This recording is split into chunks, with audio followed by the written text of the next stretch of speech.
সৈনিকেরা শপথ দিচ্ছে শহীদ আবু সাইদ ইলিয়াস আলী চৌধুরী আলম সহ জামালপুরের 17 জন বীর সন্তান সহ যে সমস্ত শহীদের জীবনের বিনিময়ে স্বৈরাচার, দুর্নীতি, দুঃশাসন, জালেমবাজ, ভোট ডাকাত, লুটেরা, ফ্যাসিস্ট, শেখ হাসিনার জুলুম মুক্ত, দুঃশাসন মুক্ত বাংলাদেশ পেয়েছি।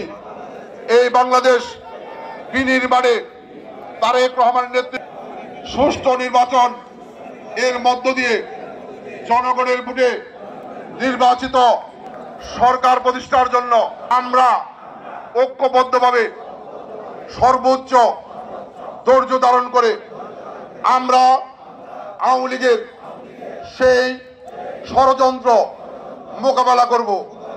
আমরা কোন রকম অন্যায় অপকর্মের সাথে, দুর্নীতির সাথে, চাঁদাবাজির সাথে, ধান্দাবাজির সাথে নিজেদেরকে সম্পৃক্ত করব না।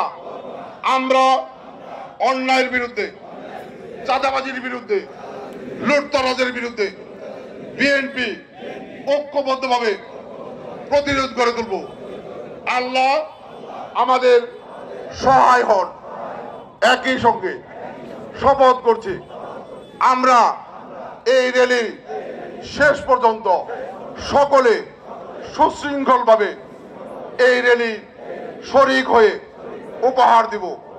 আল্লাহ আমাদের সহায় হন। আমিন। ধন্যবাদ সকলকে।